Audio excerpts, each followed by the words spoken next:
Hello dear student, मैं वीर मिश्रा आप सबका वीरभद्र मिश्रा हिंदी एजुकेशन चैनल में आपका स्वागत करता हूं। विद्यार्थियों, आप सबके बार बार कहने से हम जो है क्लास 12 का यानी कक्षा 12 के साहित्य का हिंदी यानी साइंस साइड का जो हिंदी है, हम उसके पाठों का वर्णन करने चल रहे हैं। और इंटर साइंस साइड का जो पहला चैप्टर हिंदी का है वह है अयोध्या सिंह उपाध्याय द्वारा रचित पवन दूतिका है। अयोध्या सिंह उपाध्याय द्वारा रचित पवन दूतिका है। हम उसके बारे में कुछ पैराग्राफ एक आध दो दिन में इसको समाप्त कर देंगे। तो आपके जितने भी सहपाठी हैं जो कक्षा 12 में पढ़ रहे हों, आप उनके लिए इसको जो है भेज देना ताकि वो भी इसका अर्थ बेहतरीन ढंग से जान लें और समझ लें। तो बिना देर किए हुए हम आज चलिए शुरुआत करते हैं पवन दूतिका के बारे में। लेकिन पवन दूतिका जो यह गीत है, इसको लिखने वाले अयोध्या सिंह उपाध्याय जी हैं, है ना। इनका जो जीवन परिचय है आप स्वयं पढ़ सकते हो। अगर आपको समझ नहीं आएगा तो हम आपको बता देंगे कि साहित्यिक परिचय क्या होता है और जीवन परिचय क्या होता है। हम एक छोटा वीडियो इसके लिए आपके लिए ज़रूर लाएंगे कि साहित्यिक परिचय कैसे लिखें और जीवन परिचय कैसे लिखें। तो हम आज शुरुआत कर रहे हैं पवन दूतिका के बारे में।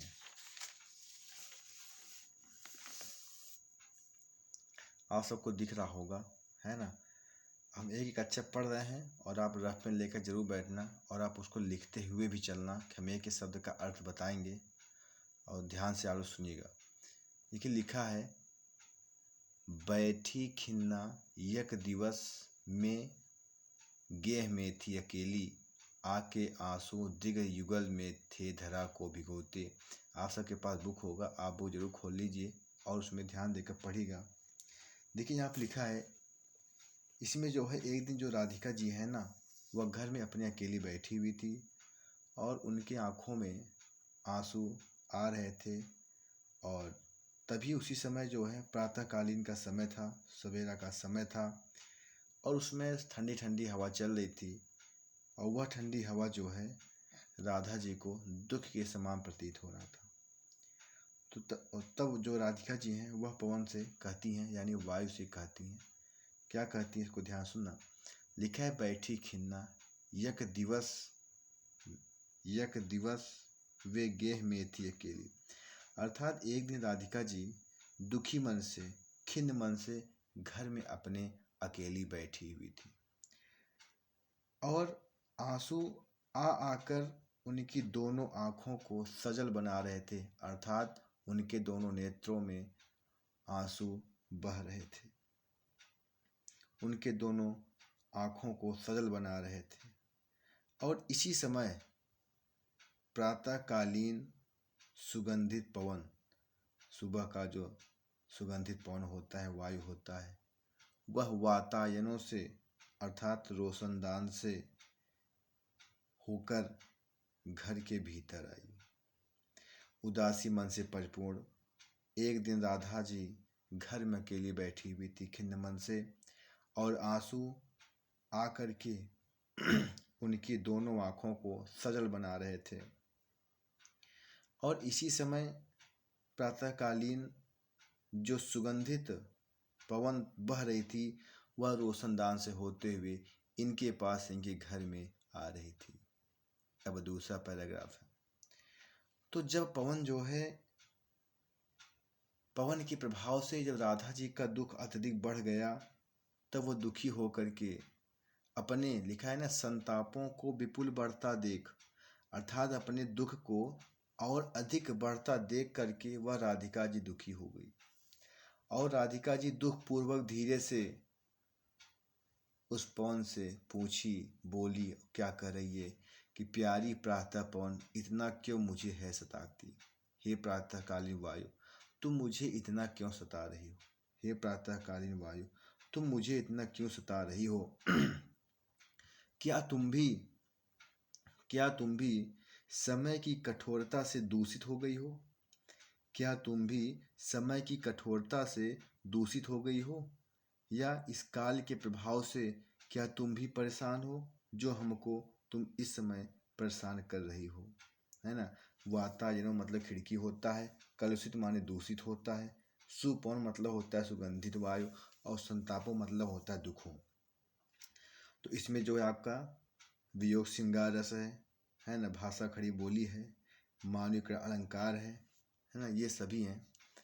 अब आप अगला पैराग्राफ देखेंगे।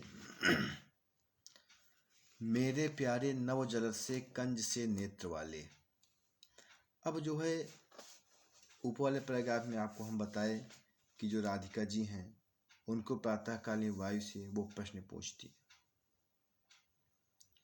और प्रश्न पूछने के बाद इसमें जो राधिका जी हैं वह पवन को दूतिका बना करके कृष्ण के पास संदेश भिजवाती हैं, और जब वह कहती हैं कि जब तुम जाओगे श्री कृष्ण के पास मेरा संदेश लेकर के, तो मार्ग में पड़ने वाले अत्यधिक मनोरम दृश्य मिलेंगे देखने के लिए। और उनका वर्णन करते हुए प्यारी राधिका जी पवन दूतिका से कहती हैं, और यह भी कहती हैं कि वह उनसे प्रभावित होकर के वहाँ पर मत रुकना।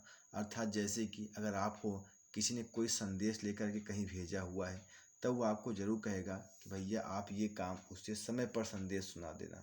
अगर आप बीच में रुक जाओगे तो काफ़ी दिक्कतें या मुश्किलें हो जाएंगी। तो ऐसे राधिका जी भी जो है पवन दूतिका को समझा रही थी और बता रही थी। अब देखिए लिखे है, पहले उनके बारे में बता रहे हैं, क्या करें, मेरे प्यारे नव जलद से कंज से नेत्र वाले। जलद मतलब बादल। राधा जी पवन दूतिका से कहती हैं कि नवीन मेघ जैसी शोभा वाले, नवीन मेघ जैसी शोभा वाले और कमल जैसे नेत्रों वाले। ध्यान सुनिएगा, नवीन मेघ जैसे शोभा वाले और कमल जैसे नेत्रों वाले मेरे प्रिय श्री कृष्ण जी मथुरा जाकर वापस नहीं आए हैं। लिखा है ना, जाके आए न मधुबन से और न भेजा संदेश। श्री कृष्ण जी मथुरा जाकर वापस नहीं आए हैं, और न ही उन्होंने वहाँ से कोई संदेश ही भेजा है। और उनके लिए, उनके विरह में मैं तो रो रो करके बावली हो रही हूँ, पागल हो रही हूँ। अर्थात तुम उनके पास चली जा और मेरा सभी दुख उनको सुना दे, जाके मेरी सब दुख कथा श्याम को तो सुना दे। मेरी जितनी वृथा है, मेरी जितना दुख है, कष्ट है, हे पवन दूतिका, तुम जा करके मेरे श्री कृष्ण को सुना दीजिए। अब उनको भेज रही हैं, उनको रास्ता बता रही हैं किस तरीके से उनको किधर जाना है। लिखा है, ज्यों ही मेरा भवन तज, अर्थात जैसे तुम मेरे इस घर को त्याग करके थोड़ा सा भी आगे बढ़ोगी। कहती हैं जैसे ही मेरा घर त्याग कर तो थोड़ा ही आगे बढ़ेगी तो क्या होगा, तुम्हें अत्यंत शोभायमान सुंदर सुखद अनेक कुंजे मिलेंगी, अनेक बाग बगीचे मिलेंगी, है ना। लिखा है, शोभा वाली सुखद कितनी मंजू कुंजे मिलेंगी। आपको अत्यधिक सुखद मनोहर सुंदर सभी प्रकार के आपको कुंजे दिखाई देंगी। तो क्या करोगे, तो उस जो प्यारे बगीचे आपको देखने मिलेंगे, रास्ते में मिलेंगे, उनकी जो छाया है, प्यारी छाया मृदुल स्वर से मोह लेंगी तुझे वे। तो जो उनकी छाया है वह बड़ी ही शीतल और आकर्षक है, और वहाँ पर मृदुल स्वर से, वहाँ पर पक्षियों के चहकने से उनसे अत्यधिक मधुर ध्वनि निकलती रहेगी। पक्षियों के चहकने से उनसे अत्यंत मधुर ध्वनि निकलती रहेगी। तो भी मेरा दुख लग वहाँ जान विश्राम लेना। तो इस प्रकार से वो तो अपने गुणों के कारण वे तुमको मोहित करेंगी कि तुम यहाँ पर रुक जाओ, विराम करो, लेकिन फिर भी तुम मेरे दुख का याद करके तुम वहाँ पर मत रुकना। राधिका जी उनसे बार बार आग्रह करती हुई उनको भेज रही हैं, और मार्ग में पड़ने वाले जितने भी आकर्षक बातें हैं, आकर्षक जो चीज़ें हैं, उनके बारे में वर्णन करते हुए उनको बता रही हैं कि तुमको इस स्थान पर आपको नहीं रुकना है। अब फिर अगले पैराग्राफ बता रही हैं, लिखा है, थोड़ा आगे सरस रव का धाम शतपुष्प वाला। बड़े अच्छा वर्णन किया है। राधा जी कहती हैं कि थोड़ा ही आगे जाने पर तो तुमको अत्यंत मनोरम वृंदावन धाम मिलेगा, शत पुष्पों वाला। थोड़ा आगे सरस रव का धाम शत पुष्प वाला। और वहां पर क्या मिलेगा? राधा जी ने पवन जी से कहा, थोड़ा आगे जाने पर तुमको मनोरम अत्यंत सुंदर वृंदावन धाम मिलेगा, और उसमें पक्षियों का मधुर संगीत गूंजा करता है। वहां पर बहुत सरस रव का धाम, संगीत गूंजा करता है, मधुर फूलों से वह लदा रहता है, और वहां पर अत्यंत सुंदर सुंदर वृक्ष और लताएं हैं। तुम क्या करना, आप इस जो अच्छे सौंदर्यशाली जो लताएं हैं, तुम इस प्यारे विपिन में या इस वृंदावन के विपिन में जो भी आपको बगीचे मिलेंगे, आप अपने मन को उसके ऊपर मुग्ध मत होने देना। तुम इस वन में इधर उधर जाना, भ्रमण करना, आना जाना, इस विपिन से मोह माना न होना। तुम इस जंगल में आना जाना, रहना, देखना, समझना, भ्रमण करना, लेकिन मोहित होकर के वहां पर मत रुकना। राधिका जी बार बार आग्रह कर रही हैं कि तुम मोहित होकर के वहां पर मत रुक जाना। और फिर आगे कहती हैं कि जाते जाते अगर पथ में क्लांत कोई दिखावे, क्लांत मतलब होता है दुखी। कहती है कि हे पवन, यदि जाते जाते तुमको मार्ग में कोई थका हुआ दुखी व्यक्ति दिखाई दे, तब क्या करना? तो जाके सन्निकट, तो उसके निकट जा कर के, उसके पास जा कर के, उसके नज़दीक जा कर के आप उनके दुख को दूर कर देना, उसकी क्लांतियों को मिटा देना, उसके दुखों को दूर कर देना। और आगे क्या करना? धीरे धीरे परस करके गात उत्ताप खोना, और धीरे धीरे उसके शरीर को स्पर्श करके, गात माने शरीर, उसके शरीर को स्पर्श करके उसकी गर्मी को दूर करना। कोई दुखी व्यक्ति है और वह बहुत परेशान है, तो तुम क्या करना? उसके पास जाकर के वायु उसके शरीर को स्पर्श करके अपने शीतल वायु के द्वारा उसकी गर्मी को दूर करना, और अपनी सुगंध से उस थके हुए व्यक्ति को प्रसन्न कर देना। सदगंधों से श्रमित जन को हर्षितों से बनाना, अपने अच्छे सुगंधित वायु से उस थके हुए व्यक्ति को प्रसन्न कर देना। फिर अगला पैराग्राफ है, आज हम 8 पैराग्राफ तक पढ़ेंगे। अगला पैराग्राफ है, यदि आप लिखा है, लज्जाशीला पथिक महिला जो कहीं दृष्टि आए। अगर आपको मार्ग में कोई लज्जाशील स्त्री दिखाई दे तो क्या करना? दिखाई दे तो होने देना विकृत वसना तो न तू सुंदरी को, तब तुम उस सुंदरी को अर्थात उस महिला के तुम वस्त्रों को मत उड़ाना। यदि मार्ग में तुझे कोई लज्जाशील स्त्री दिखाई दे तो तुम उसके वस्त्रों को मत उड़ाना, और यदि वह तुमको थोड़ी सी भी दुखी दिखाई दे रही है, परेशान दिखाई दे रही है, थकी हुई दिखाई दे रही है, तो तुम क्या करना? उसको अपने गोद में लेकर उसकी थकावट को दूर कर देना। लिखा है ना, जो थोड़ी भी श्रमित वह हो, गोद ले शांति खोना, ओठों की और कमल मुख की म्लान लाए मिटाना। यदि वह आपको थोड़ी सी थकी हुई मालूम पड़ रही है, तब तुम उसे अपने गोद में लेकर के उसकी थकावट को दूर कर देना, और उसके ओठों और कमल जैसे मुख की मलिनता को अपनी शीतलता से दूर कर देना।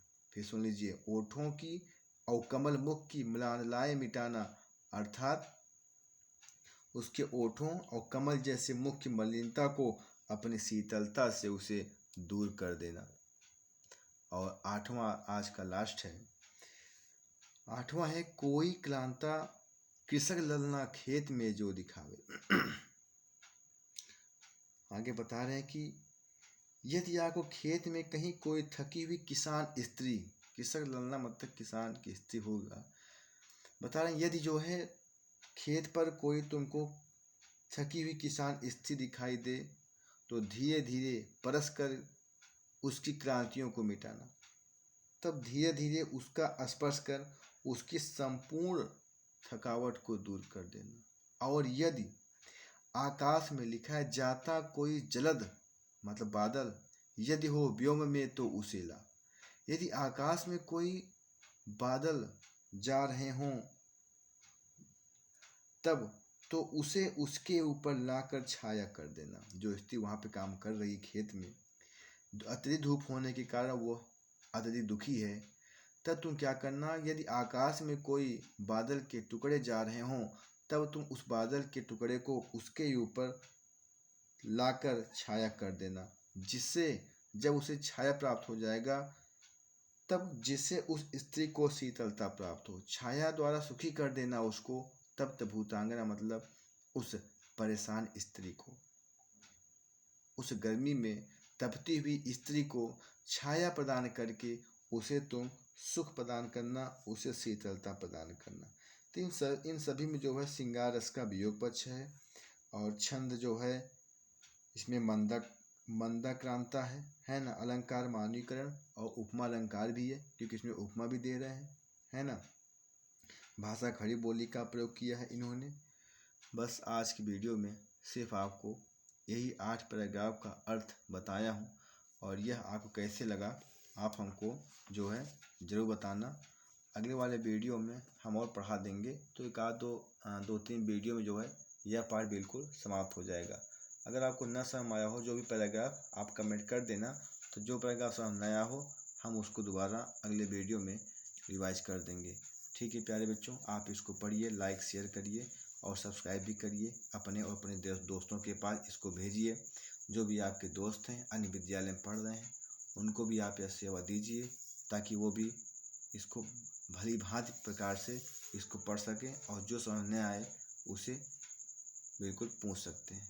ठीक है प्यारे बच्चों, बहुत बहुत धन्यवाद।